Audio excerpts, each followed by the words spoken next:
Hi, thanks for joining us today. I'm Gary Cohen, Senior Editor at Industrial Cybersecurity Pulse, a brand new site that provides critical information and solutions for cybersecurity professionals working in industrial settings. Kind enough to join me today is John Livingston, CEO of Verve Industrial Protection, which has been helping clients achieve secure and reliable IT/OT systems for more than 25 years. John, welcome, and thanks so much for being with us today. It's great to be with you. Thanks so much. So let's look today about some large attacks that have happened recently. So how did large attacks like SolarWinds, which was obviously a large, very coordinated attack, and even the recent smaller attack like Oldsmar on a water system in Florida, affect industrial applications both in the short term and in the future? Well, these two attacks, how did SolarWinds and how does Oldsmar, those two attacks impact the ICS security and how we think about it? I think they're great examples of two very different types of risks that we face within the OT environment and how we need to think about, frankly, securing these environments holistically. I'll use that phrase. So the SolarWinds attack, obviously a very advanced nation state attack. You saw all of the testimony over the last few days in Congress about this. It has been a threat, not just, frankly, to the OT systems, but to the government systems, et cetera. But what people fail to realize in some cases is how embedded SolarWinds was in the OT infrastructure. The OT folks had been leveraging SolarWinds to monitor their networks, et cetera, and to, frankly, take actions and manage those network systems for a long time. One of the advantages, frankly, that they had in some ways was, unfortunately, in general, OT systems aren't updated as often. And so in this case, it was actually an advantage because many of those folks using SolarWinds hadn't updated to the most recent version, and so therefore hadn't downloaded the risky version of SolarWinds. But in any event, that attack does two things. Number one, it puts at risk the fundamental operations of these facilities.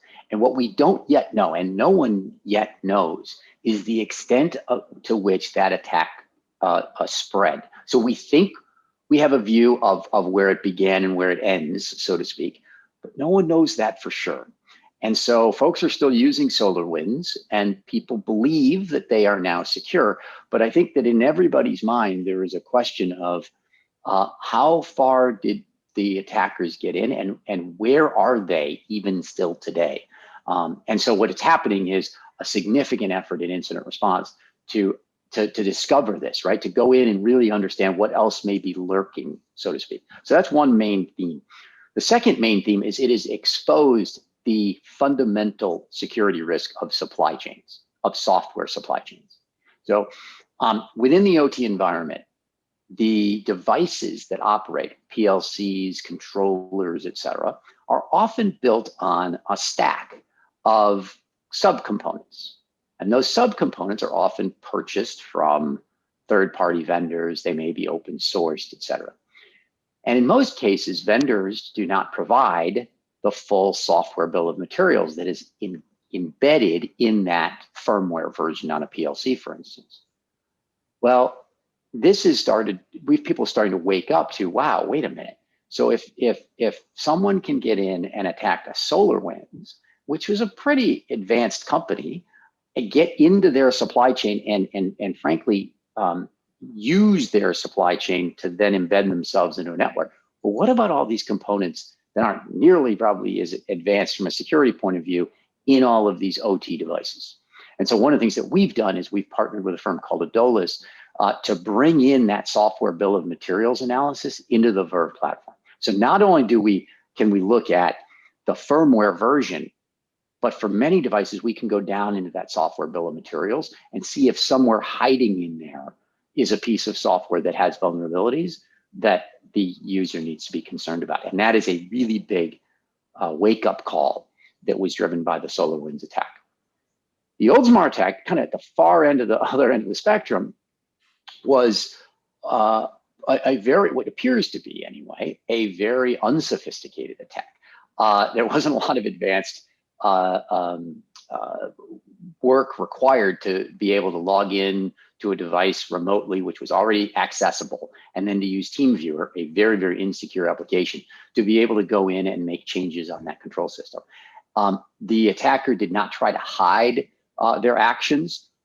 It was a blatant change. It went from 100 to like 11,000 ppm, which the operator naturally kind of caught in their overall alarm system. Right, it was so out of line, and there was no attempt to obfuscate the operator's screens that it was relatively easily caught. Now, if there was an a more advanced attacker, a more thoughtful attacker in that case, it could have been devastating, right? If that attacker had employed some of the tools used in, for instance, the Ukrainian power utility attack, power grid attack, or Stuxnet or others to essentially mask what was going on underneath, it could have been deadly. And so as we think about securing these systems, it gets pretty complicated. We have to worry about things like software bill of materials on one end because we're worried about very advanced threats. At the other end, we need to think about this. I keep talking about this insecure by design notion of these systems where you've got TeamViewer operating and protecting from things that are more basic in their attack modes, and use, frankly, the operators and their knowledge of these systems to try and spot those kinds of threats as they're happening through the system. So we almost have to have a system that can spot two very different kinds of things that are very, very advanced, at the same time solving these fundamental design issues at the same time. Do you feel like Oldsmar, by its very nature of being unsophisticated, like you mentioned, was a wake-up call to these big institutional systems that we have, that they could be more vulnerable than they ever thought they were? I hope so. I hope so. Look, I think there's already some regulation in the AWWA, which is the water world, that requires certain assessments to be done and certain evaluations of security to be done. If I go to the world of NERC-CIP, which is the power industry, the electric power industry, the amount of regulation there is significant. And I think there's big debates as to whether we've spent too much money on certain things and we've done compliance versus security, lots of those things. But there is no question that the North American power grid, in large part, due to the push from a NERC-CIP regulatory standpoint, has made great strides in their security. Now, is it perfect? Does we waste the money? Yeah. But it made great strides.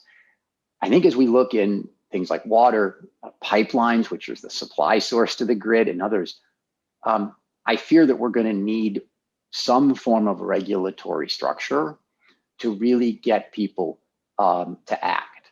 And it's not for a lack of will. It's in many cases a lack of visibility into these and an assumption that, no, we don't have TeamViewer, or we have it, but it's secured. And until someone forces you to look at, hard in the eye and have somebody from the outside come in and assess that environment, it's hard to get the momentum to make those changes that are required. So I hope it's a wake-up call. I hope it is. Fantastic. That's great information. John, thanks so much for being with us again. It's great to be here. Thank you. And as always, if you're looking for more great industrial cybersecurity information, please check us out at industrialcybersecuritypulse.com and check back frequently for more installments in our CEO interview series. Thanks so much for watching.